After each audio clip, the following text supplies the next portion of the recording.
Hello my dear students, welcome to our spark education. आज फिर से मैं साइंस का वीवीआई ऑब्जेक्टिव का जो सीरीज़ चल रहा था उस फिर से मैं दोबारा वीडियो ला रहा हूँ।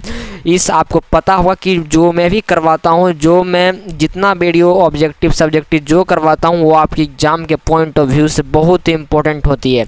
याद रखिएगा, आपको पढ़ाई के लिए टॉपर बनना ज़रूरी है और टॉपर का सिर्फ एक ही लक्ष्य होता है कि वो अपने पढ़ाई में जान जीव लगा के पूरी ताकत से मेहनत करे और कम से कम अभी से आप 10 से 12 14 15 घंटा तक पढ़ाई करें और मज़े से एकदम पूरा इंटरेस्टिंग से पढ़ाई करें, ठीक है। और इसी के लिए मेरा साइंस का यानी कि विज्ञान का फिजिक्स का इम्पोर्टेंट क्वेश्चंस लाया हो जो कि एग्जाम के पॉइंट ऑफ व्यू से 100% आने की चांस है। जो कि सर देखिए प्रीवियस के क्वेश्चंस पूछा गया, जैसे देखिए 101 नंबर यानी कि 100 पहले क्वेश्चंस करवा चुका है, 101 से करवा रहा हूँ। इससे पहले जो कोर्स लेना चाहते हैं इस नंबर पर एक बार कॉन्टैक्ट कर लीजिएगा। कोर्स आपको सर टॉपर बैच में ज्वाइन कर दिया जाएगा, अभी भी टाइम है आपके पास।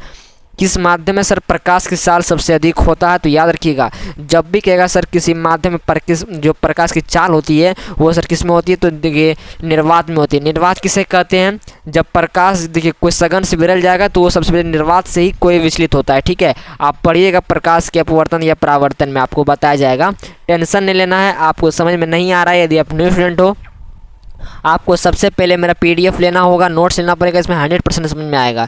चलिए देखिए 102 नंबर क्या कर रहा है, देखिए तेलीय कागज़ यानी कि तेल वाला कागज़ जो होता है वो कैसा होता है? पारदर्शक यानी कि दिखाई देता है, अपारदर्शक या पारभाषक। तो याद रखिएगा जो तेल कागज़ होता है वो सर पारभाषक होता है, ठीक है। Option number C correct option हो जाएगा। न संघर्ष न तकलीफ खाक मजा है जीने में, यानी कि जब तक ना अपना संघर्ष करोगे ना कोई तकलीफ आप झेलोगे तब तक क्या मज़ा है जीने में। और जब बड़े बड़े तूफान थम जाते हैं जब आग लगी हो सीने में, यानी कि बड़े बड़े तूफान जब थम जाएगा यानी कि रुक जाएगा, जब आपके सीने में आग लग जाएगी तो आपके सीने में आग लगा दीजिए और पढ़ाई के लिए जान जीव से पूरा मेहनत कीजिए। समतल दर्पण की फोकस दूरी जब भी पूछे कि सर जो प्लेन मिरर होती है यानी कि समतल मतलब प्लेन होता है, यानी कि देखिए प्लेन मिरर की जो फोकस दूरी होती है वो फोकस जब भी पूछे तो फोकस बोलिएगा इनफाइनाइट होती है। इनफाइनाइट का मतलब अनंत होता है। देख लीजिए ऑप्शन नंबर ए है, बिल्कुल देखिए ऑप्शन नंबर ए है बुआ। आप बिल्कुल मज़े से पढ़ाई करो, हम आपके साथ रहेंगे। बस आपकी सर ख्वाहिश है कि सर आप टॉपर बनने के लायक हो जाओ, हम आपके पूरी एकदम मज़ा आ जाएगा आपकी एग्जाम में। कहता है ना कि सर लगा दो आग पानी में जवानी उसे कहते हैं और छीन लो सिलेक्शन कहानी इसी को कहते हैं। चलिए अवतल दर्पण के सामने वस्तु को कहाँ रखा जाए कि ताकि प्रतिबिंब उल्टा वास्तविक और समान आकार का बने। जो भी मैं बता रहा हूँ देख लीजिए, यहाँ ब्रैकेट में आपको टाइपिंग किया हुआ है कि वो पूछा गया है एग्जाम में है, तो इसलिए आप भूल से भी क्वेश्चंस को छोड़िएगा नहीं, तुरंत कॉपी में नोट कीजिए। यदि आप ज़्यादा इंटेलिजेंट हो या ज़्यादा आपका माइंड सिस्टम ज़्यादा म्लोइंग है तो आप सीधा सीधा यहीं से याद कर लीजिए। और ये पूछा जाएगा कि अवतल दर्पण यानी कि कॉनकेव मिरर के सामने वस्तु को कहाँ रखा जाए, यानी कि वो अवतल दर्पण के सामने हम वस्तु को कहाँ पर रखेंगे ताकि प्रतिबिंब जो बने वो उल्टा बने, वास्तविक बने और समान आकार का बने। तो याद रखिएगा हम अवतल दर्पण के सामने हम कहाँ रखेंगे, तो वक्रता केंद्र पर रखेंगे यानी कि सी पर रखेंगे, तभी मेरा ये उल्टा वास्तविक और समान आकार का बनेगा। समझ में आया? बिल्कुल समझ में आएगा सर। याद रखिएगा साइंस के लिए आप मुझे जानते हैं क्योंकि sir spark education math science Hindi all total Bihar board UP board का सब्जेक्ट पढ़ाता है। बाकी बिहार बोर्ड का हिंदी इंग्लिश पढ़ाता है लेकिन यूपी बोर्ड का लैंग्वेज पेपर नहीं पढ़ाते हैं। बाकी all subject minimum I will teach you. आप टेंशन नहीं लेना है, आप पढ़िए मज़ा से। उत्तल दर्पण से बना काल्पनिक प्रतिबिंब कमेंट जरूर कीजिएगा बहुआ, कमेंट से मुझे मोटिवेशन मिलता है, ठीक है। तो अवतल दर्पण से बना जो काल्पनिक प्रतिबिंब होता है वो कैसा होता है? जब भी कहेगा उत्तल यानी कि कॉन्वेक्स मिरर वो बोलिएगा सर सीधा और ह्रासित बनता है, यानी कि सीधा तो बनता बनेगा और सीधा जब भी बनेगा तो वो ह्रासित बनेगा, ठीक है। 106 नंबर देखा जाए बुआ तो अवतल दर्पण द्वारा जो बना प्रतिबिंब होता है वो आभासी होता है। यहाँ तो आपको पता चल गया कि जब भी पूछेगा कि सर अवतल दर्पण बना प्रतिबिंब कैसा होता है तो आप बोलिएगा सीधा आभासी होता है, वो सीधा होता है।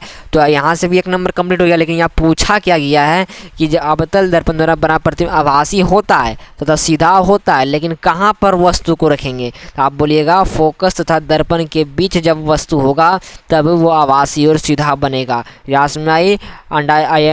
आई अंडरस्टूड, यू अंडरस्टूड, बिल्कुल आप समझ में आ चुका होगा, मज़ा से आप क्लियर हो चुके होंगे। आई होप कि आपको बिल्कुल समझ में आया होगा। कहते हैं ना कि सर लगा दो आग पानी में, लगा दो आग पानी में। आप लोग भी 10 सेंटीमीटर, याद रखिएगा 10 सेंटीमीटर ये नंबरिकल है और ये नंबरिकल के द्वारा आपको बेसिक क्वेश्चन पर पूछा गया है कि बउआ सुनिएगा कि 10 सेंटीमीटर फोकस दूरी के अवतल दर्पण, जब भी पूछे अवतल दर्पण यानी कि दर्पण के पीछे बनता है, ठीक है। तो दर्पण के सामने 20 सेंटीमीटर की दूरी पर एक वस्तु रखने का प्रतिबिंब, ध्यान से फिर से सुनिएगा अगेन, फिर क्वेश्चन तो मैं दोबारा रिपीट कर रहा हूँ कि सर 10 सेंटीमीटर फोकस दूरी के अवतल दर्पण के सामने 20 सेंटीमीटर की दूरी पर एक वस्तु को रख देंगे तो वो दर्पण के वक्रता केंद्र पर बनेगा क्या, प्रतिबिंब, ठीक है। याद रखिएगा option number D of the correct option, ठीक है, याद रखिएगा। यदि आप लोगों को सर और कोई टॉपिक पर वीडियो चाहिए तो इसी वीडियो के नीचे कमेंट कीजिए। जब तक आप कमेंट नहीं करूँगा तो मुझे कैसे पता चलेगा कि सर आपका ख्वाहिश क्या है।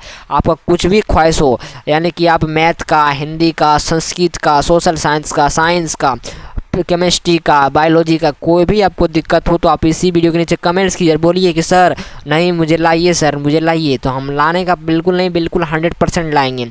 किसी बिंब का अवतल दर्पण द्वारा बना प्रतिबिंब आभासी सीधा तब बिंब से बढ़ा गया हो।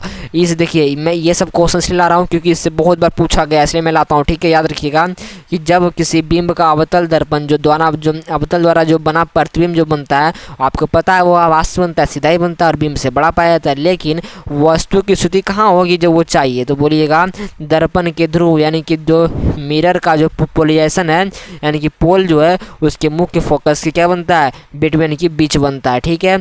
100 नंबर, कुछ समझ में नहीं आया होगा, कुछ आपको समझ में आया होगा, आपको मैं टेंशन नहीं था, आप रट लीजिए, एग्जाम नगीच आ गया है, कोई दिक्कत बात ये देखिए रट लेना मतलब क्या, याद कर लेना, रटना को हम लोग याद करने करते हैं, ठीक है, याद करना है। चलिए किसी दर्पण से आप चाहे, और देखिए ये पूछा जा सकता है कि देखिए जिसमें नहीं लिखा वो पूछा जा सकता है, तो देख लीजिएगा कि किसी दर्पण से आप चाहे कितनी ही दूरी पर रखे खड़े हो, आपका प्रतिबिंब जो बनता है वो सदैव सीधा प्रतीत होता है। संभवतः दर्पण कैसा होगा, तो जब भी बोलिएगा जब भी सीधा प्रतिबिंब बनेगा तो वो आपको पता है, तो वो समतल अथवा उत्तल बनता है। Option number D correct option, ठीक है।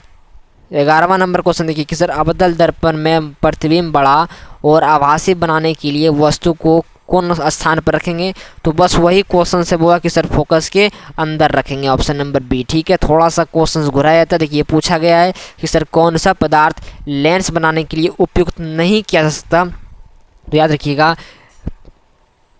देखिए क्या लिखा है, देखिए सर कौन सा पदार्थ लेंस बनाने के लिए उपयोग नहीं कर सकता, तो देखिए जो पीतल है वो पीतल भी सही है, लेकिन यदि आपको सर मिट्टी दिया हुआ रहेगा, ऑप्शन नंबर डी में यदि आपको मिट्टी दिया हुआ रहेगा ना तो आप मिट्टी को टिक लगाइएगा, ज़्यादा बेहतर होगा कि सर कौन सा पदार्थ लेंस बनाने के लिए प्रयुक्त नहीं कर सकता, तो बोलिएगा मिट्टी, ठीक है। ऑप्शन नंबर आप डी को सही लगाइएगा तो बेहतर होगा। यहाँ ऑप्शन नंबर सी है तो इससे भी शायद नहीं बनता होगा, इसलिए सी लगाइए, आप सी को टिक लगा दीजिएगा, लेकिन आपके एग्जाम में 100% रहता है मिट्टी, इसलिए मिट्टी को टिक लगाइएगा, ऑप्शन नंबर डी, ठीक है। ज़्यादा आपको टेंशन नहीं लेना है, जो मैं बोलता हूँ वही होता है, यानी कि जो वो ये नहीं कि फिल्म का डायरेक्टर ये नहीं, मतलब मैं जो मैं ऑप्शन बताता हूँ वही होता है, ठीक है। एक गोले दर्पण की फोकस दूरी यानी कि एफ बराबर कितना है, +20 है, +20 मतलब क्या, ये उत्तल हो गया, प्लस किस में होता है, ये उत्तल होता है, तो देख लीजिए ऑप्शन नंबर डी किस में है, तो प्लस है, तो ये गोले दर्पण कैसा होगा, तो देखिए यहाँ उत्तल होगा, आप बताइए यहाँ डी दे दिया, तो ये ऑप्शन नंबर गलत है, ठीक है। गलत किस लिए है सर कि जब भी पूछेगा कि फोकस दूरी प्लस में जब भी हो तो वो उत्तल होता है, और जब भी माइनस में हो तो ये अवतल होगा। याद रखिएगा उत्तल दर्पण का फोकस दूरी क्या होती है, प्लस होती है, अवतल दर्पण का माइनस यानी कि ऋणात्मक होती है, याद रखिएगा। ऑप्शन नंबर आपका ए करेक्ट ऑप्शन हो जाएगा, आपको गलत नहीं पढ़ना है, जो भी पढ़ना है सही पढ़ना है। एक पिन छिद्र कैमरा किस सिद्धांत पर कार्य करता है, बहुत इंपॉर्टेंट प्रश्न, जो एक पिन जो है वो छिद्र कैमरा किस सिद्धांत पर कार्य करता है, ये बोलिएगा बिल्कुल सही क्वेश्चन है कि सर प्रकाश के रेखीय प्रशासन पर, option number D is a correct option. चलिए किस कारण वायु का बुलबुला पानी के अंदर चमकता दिखाई देता है, बहुत इंपॉर्टेंट प्रश्न, वीवीआई से वीवीआई प्रश्न है कि सर किस कारण वायु का जो बुलबुला होता है वो पानी के अंदर चमकता दिखाई देता है, तो बोलिएगा सर प्रकाश के पुनःआंतरिक परावर्तन यानी कि टोटल रिफ्लेक्शन ऑफ लाइट के वजह से होता है, option number see the correct option, ठीक है। ये क्वेश्चन अपने आप में एकदम जहरीला प्रश्न है बउआ, क्या कहता है कि सर हवा में, क्या फिर सुनिएगा, हवा या निर्वात में प्रकाश की चाल कितनी होती है, तो हवा या निर्वात में प्रकाश की चाल 3 × 10⁸ मीटर प्रति सेकेंड होती है। यहाँ आपका आंसर गलत दिया गया है, option number D is the correct option, ठीक है।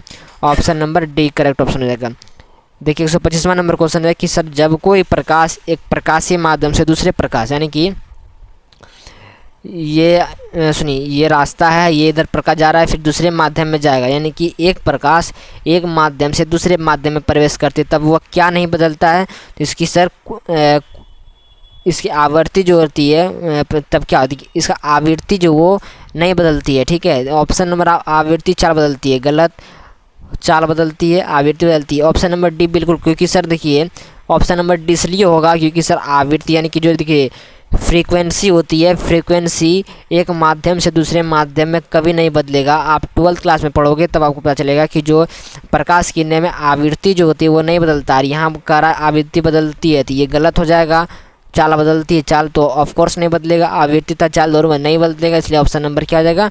D is the correct option, option number D. ठीक है, चलिए एक माध्यम से दूसरे माध्यम में जाने पर क्या क्वेश्चन कर रहा है कि एक माध्यम से दूसरे माध्यम में जाने पर प्रकाश की किरण मुड़ जाता है, यानी कि मुड़ जाने की घटना क्या कहलाता है? तो बोलिए अपवर्तन। ठीक है, ऑप्शन नंबर सी। और यहाँ से आपका 2 नंबर फिक्स हो जाएगा कि बोलेगा सर प्रकाश का अपवर्तन क्या है? तो बोलिएगा जब प्रकाश किरणें एक माध्यम से दूसरे माध्यम में जाने पर प्रकाश किरण मुड़ जाती है तो उसी तो बोलिएगा देखिए उसी मुड़ने की जो घटना होती है उसे प्रकाश का अपवर्तन यानी कि लाइट ऑफ रिफ्रैक्शन कहते हैं। चलिए सर 127वां नंबर क्वेश्चन कि सर जिन वस्तुओं में स्वयं प्रकाश उत्सर्जित करता है, यानी कि देखिए कोई वस्तु जो अपने से प्रकाश उत्सर्जित करेगा उसे प्रदीप्त, यानी कि प्रदीप्त मतलब क्या? वो टॉर्च हो गया। देखिए टॉर्च वो प्रकाश उत्सर्जित करता है, ऑप्शन नंबर आपका ये। ठीक है, 128वां नंबर क्वेश्चन का लास्ट देख लीजिए, इसके बाद दूसरा चैप्टर आएगा मानव नेत्र तरंग संचार, इसको दूसरे वीडियो में डिस्कशन करेंगे। ठीक है, प्रकाश की किरणें गमन करते तो बोलेगा स्ट्रेट लाइन में, यानी कि सीधा रेखा में गमन करती है, सीधी रेखा में गमन करती है, यानी कि